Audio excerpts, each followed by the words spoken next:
Trees. What are they? We all know what they are, right? I mean, they're everywhere we go. We see them each and every day. And more often than not, we take them for granted. They've been here long before we were born. And they'll be here long after we leave. And as much as we know about them, they're still somewhat of a mystery. So, what are these strange life forms that we call trees? The City of Bradenton's Tree and Land Preservation Board proudly presents a guide for selecting, planting, and maintaining trees and palms in Central Florida. In this presentation, we will discuss the importance of trees and palms, the differences between them, selecting nursery trees and palms, planting them, establishing them, and maintaining them. So, why do we plant trees? Well, groups of trees create windbreaks that divert the wind, producing a zone of protection called a wind shadow. This helps protect us from strong winds produced by storms and weather events. Trees also intercept rainfall, thus reducing runoff into our streams and water bodies. This conserves valuable water resources and maintains water quality. Trees help reduce cooling costs in summer by shading the house, surrounding pavement, and air conditioning units. Deciduous trees reduce heating costs in winter by allowing sunlight to help heat the home. How much energy savings is that? Well, while the amount of savings depend on many factors, generally, large trees shading the house and air conditioning unit can reduce air conditioning costs by up to 30%. Shade trees can reduce the heat island effects of paved areas by 12% or more, and evergreen trees used to block winter winds can reduce heating costs by 10 to 50%. Tree groups also block noise, producing a noise shadow zone. The larger the tree groupings or buffer, the greater the noise reduction. Trees improve air quality by producing oxygen while trapping carbon dioxide and pollutants. This is necessary to sustain life on Earth. It is a symbiotic relationship we have with trees. How much oxygen and carbon dioxide is that? While the amount of oxygen produced by a tree depends on its species, age, health, and surroundings, generally, 1 acre of trees annually consumes the amount of carbon dioxide produced by driving an average car up to 8,700 miles. That same acre of trees annually produces the amount of oxygen consumed by 18 people for 1 year. Trees help to screen objectionable views and sometimes nosy neighbors. This gives us privacy for relaxation, which helps to reduce stress. Trees are aesthetically pleasing, which helps create curb appeal and increase property value. Depending on your neighborhood and placement, trees can increase property value by 2 to 15%. Palm trees are important also. Many products and foods are derived from palms. Also, in many cultures, palms symbolize ideas such as victory, peace, and fertility. And even today, they remain a popular symbol for vacations and the tropics. So, what exactly is a tree? Well, by definition, a tree is a perennial woody plant with many branches supported off the ground on a single or multiple trunk. A tree canopy refers to the crown or outer layer of leaves of an individual tree or group of trees, and a shade tree refers to a large tree with a dense or spreading canopy specifically grown for its ability to provide shade. Trees are the longest living organisms on Earth. Of course, we have different types of trees. Deciduous trees lose all of their leaves during the winter, providing shade in the summer and solar exposure in the winter months.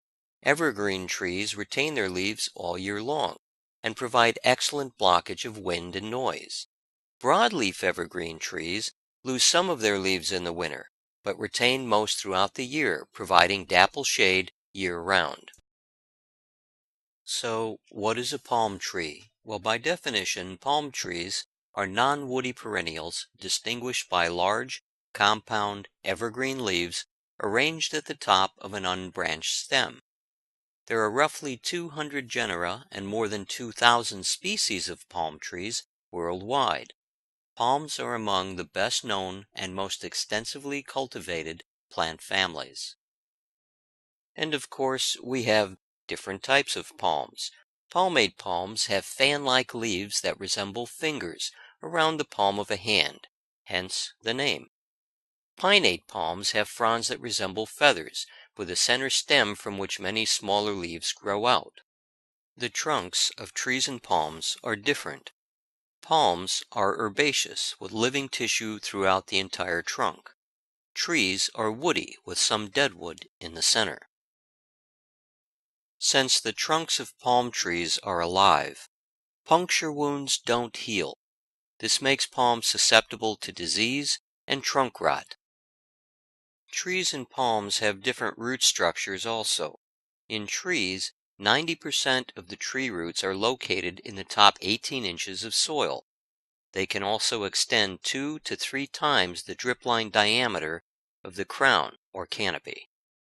This is why it is so important to protect tree roots during construction. It is better to tunnel underneath the root system than to cut it by trenching or digging. Once cut, the roots outside the cut are no longer available to the tree.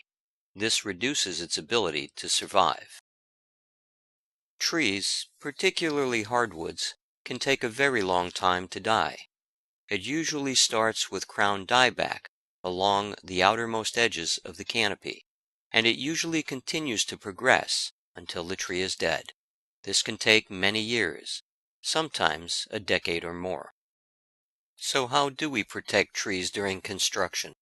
Well, we start by staying outside of the critical root zone, which is typically 1.5 feet of radius for every 1 inch of trunk diameter at breast height. We want to protect against trunk damage, root damage, soil compaction, and raising or lowering the natural ground level around the tree. Things to do: protect the root zone with fences or barricades, and consult with a certified arborist as to the best way of protecting the tree. Palms, on the other hand, have a fibrous root system. They have 2 kinds of roots, both of which are vital to the health of the tree. The structural primary roots grow from the base of the tree, must be near the surface, they hold the tree up, and they need oxygen to survive. The finer secondary roots emerge from the primary roots when the tree is healthy. They absorb nutrients and also need oxygen to survive. The palm will not grow if it is planted too deeply or watered too much. When selecting nursery trees, we can start by evaluating trunks and branches. Good quality trees have a dominant trunk or central leader up to the canopy top. Branches are smaller than 1/2 to 2/3 the trunk diameter and are fairly evenly spaced along the trunk. There are also some branches in the lower half of the tree. The Florida Department of Agriculture has developed grades and standards for nursery plants that help in making these determinations. Poor quality trees, on the other hand, have multiple trunks or stems originating from one point. 2 or more dominant leaders or trunks are common, and branches are usually unevenly spaced along the trunk. Typically, there are no branches in the lower half of the tree. Next, we want to evaluate root flare. Root flare is often obvious in mature trees, as shown in the photo to the left. The root flare must be above ground for the tree to survive. Before planting, identify the root flare and root ball. In nursery-grown trees, the root flare may be buried with soil in the container.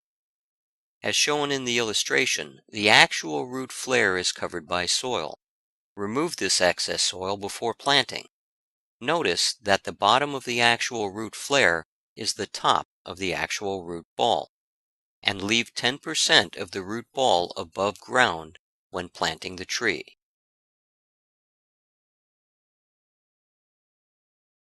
We also want to evaluate the tree root system. With good quality roots, the tree bends along the trunk when pushed from side to side in the container. With poor quality roots, the tree pivots at the base of the trunk because it is planted too deeply, or the roots may be circling. Avoid planting trees with circling roots. Encircling roots kill trees. To prevent this, break up and inspect the root ball before planting. Cut or straighten any encircling roots. If unattended, these roots will choke and kill the tree several years later. When selecting a place to plant a new tree, remember the Florida-friendly principle of planting the right tree in the right place. Things to consider when planting a tree near a building or structure is its size at maturity, its rate of growth, its overall lifespan, whether it's evergreen or deciduous, and whether or not it has an aggressive root system. Most large shade trees have aggressive root systems, which may require periodic root pruning to prevent damage to structures, foundations, and underground utilities. When selecting a location for planting a new tree, we can use a basic spacing guide to help us choose the right spot. When planting tree masses, small trees should be spaced 6 to 15 feet apart, medium trees 30 to 40 feet apart, and large trees 40 to 50 feet apart. When planting off the wall of a one-story building, keep the small trees 8 to 10 feet from the wall, medium trees 15 feet, and large trees 20 feet. When planting off the corner of a one-story building, keep small trees 6 to 8 feet from the corner, medium trees 12 feet, and large trees 15 feet.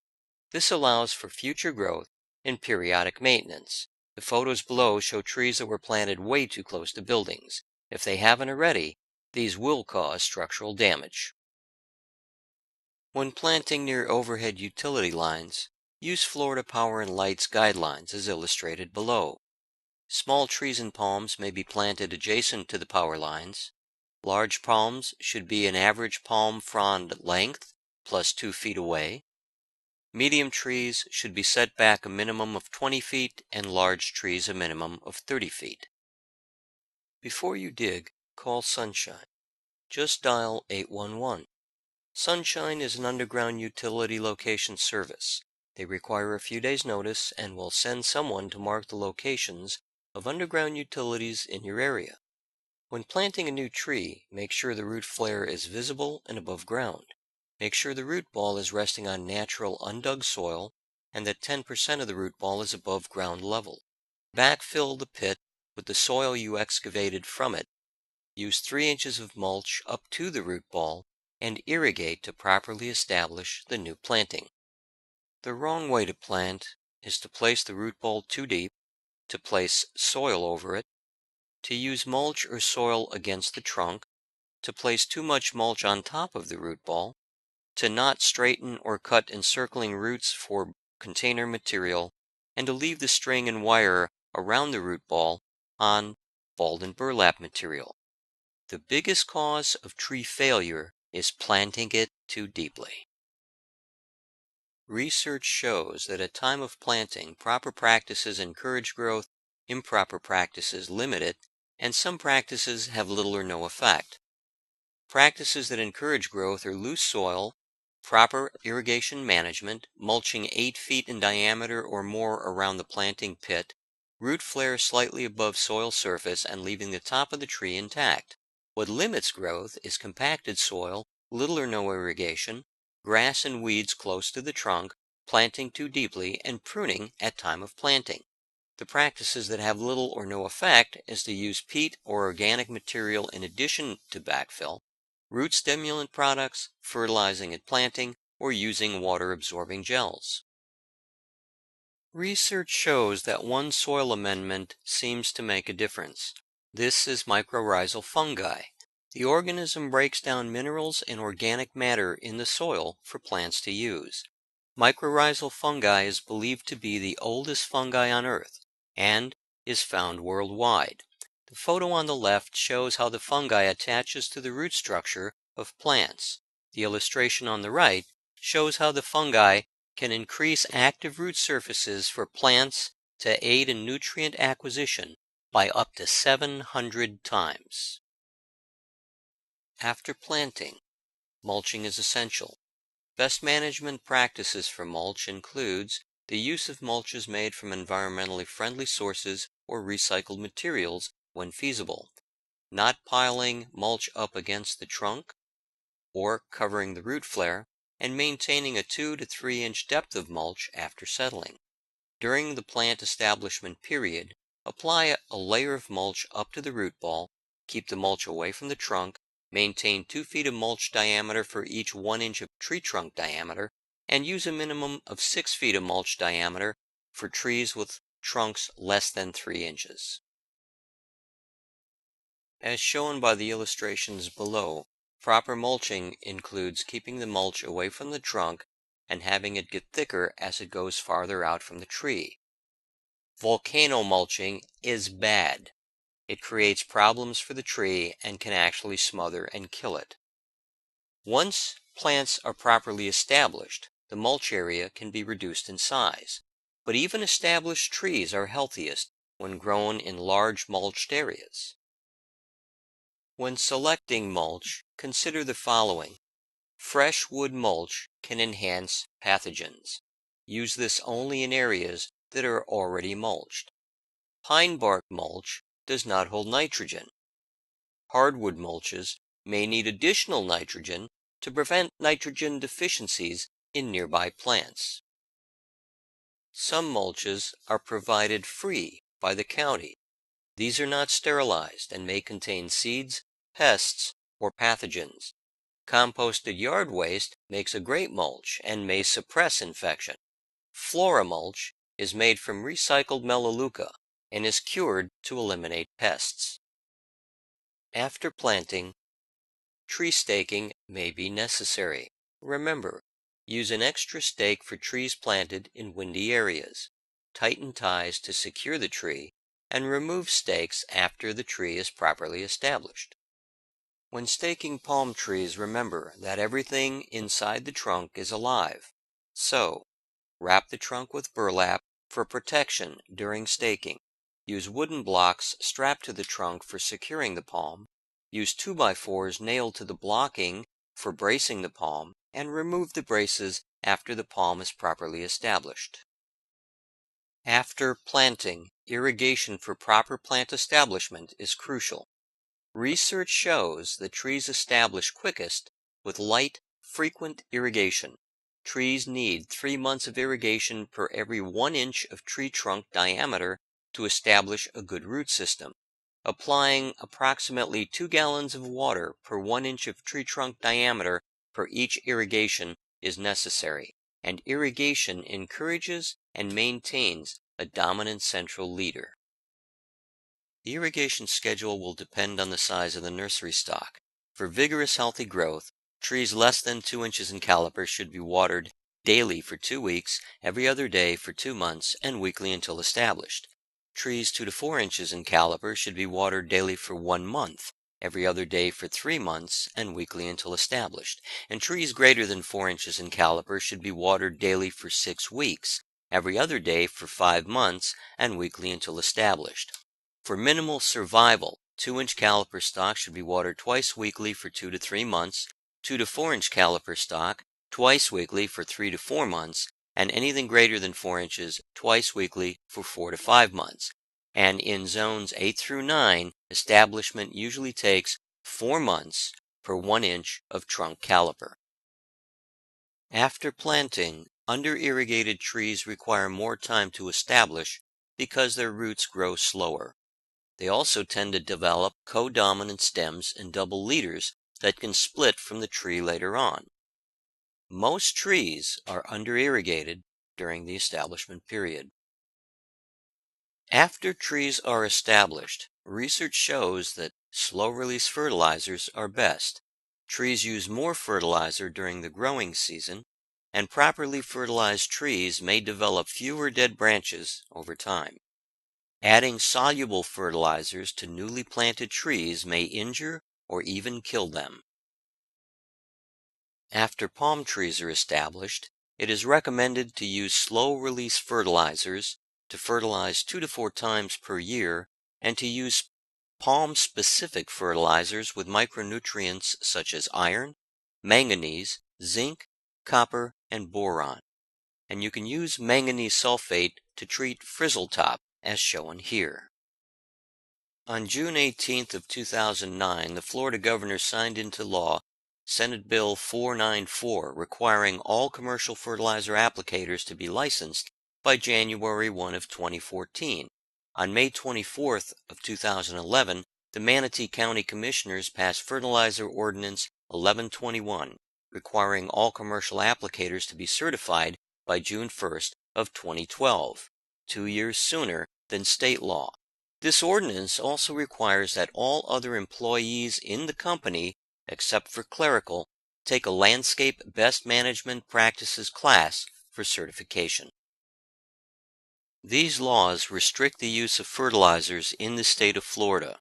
No nitrogen or phosphorus is allowed between June 1st and September 30th.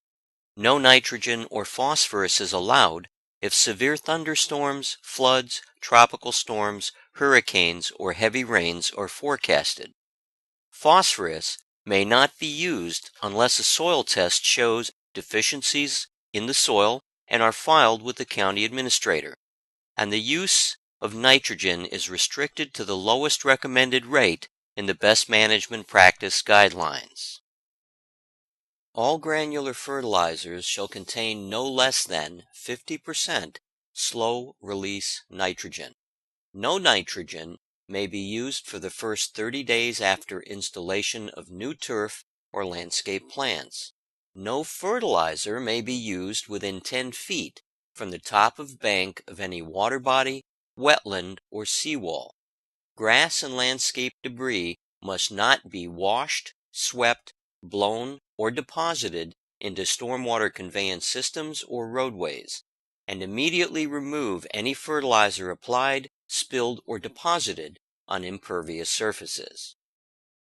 So once trees are established, we must maintain them. Why do we prune trees? For safety, to remove branches that cause injury or property damage, interfere with lines of sight, or grow into utility lines. We prune for health, to remove diseased or insect-infested wood, to thin crowns to increase airflow, and to remove crossing and rubbing branches.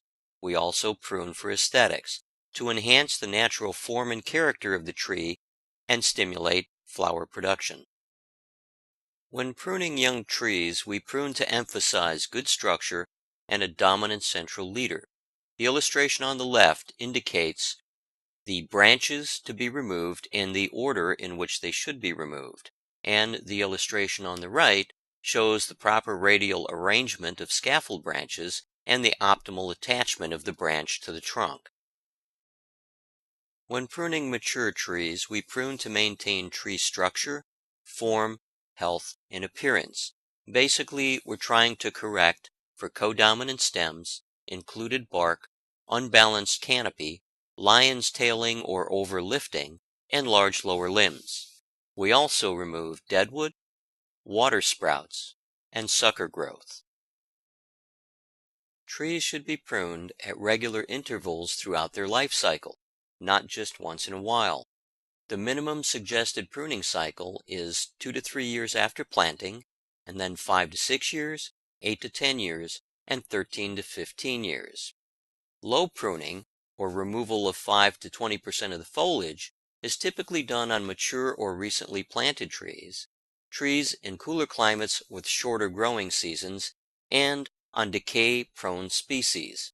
Higher pruning, removal of more than 20% of the foliage, is typically done on young established trees, trees in warmer climates with longer growing seasons, and on decay-resistant species. But remember, do not remove more than 25% of the tree crown as it robs the tree of energy.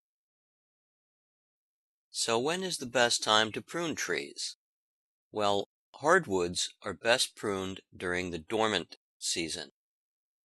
This is because the tree structure is usually more easily seen, the wound closure is maximized during the growing season, there's reduced chance of disease transmission, and it discourages excessive sap flow from the wound. Conifers may be pruned at any time. There are 4 common types of pruning for trees, as shown by the illustration. The first is crown cleaning, the second is crown thinning, the third is crown raising, and the fourth is crown reduction. Crown cleaning is done to remove rubbing and crossed branches, water sprouts, broken and dead branches, and sucker growth from around the base of the trunk. Crown cleaning and crown thinning are often performed together. Crown thinning is performed to reduce crown density, to reduce the mechanical stress on tree limbs, and to allow airflow and sunlight to enter the tree canopy. This is common practice for pruning mature trees in some regions. Crown raising is performed to provide clearance for pedestrians and vehicles, for buildings and structures, and for lines of sight. Crown reduction is performed to reduce the height of the tree, mainly to avoid conflicts with overhead utility lines. This is the preferred alternative to topping trees, which damages trees in the long run. When pruning trees, there are 2 types of cuts, small cuts and large cuts. Small cuts require the use of hand shears and pruning saws. Large cuts may require the use of a chainsaw. It is important to use proper tools for the job, to follow proper procedures, and to obtain professional services if required. When properly done, a concentric ring of wound wood will form around the pruning cut after one growing season. When pruning live branches, it is important to protect the branch bark ridge and the branch collar, as shown in the illustrations. The illustration on the left indicates the proper cut when the collar is visible. The center illustration shows a proper cut when there is no collar visible, and the right illustration shows a cut when there is no collar but included bark. When removing dead branches, the cuts are similar to those of live branches.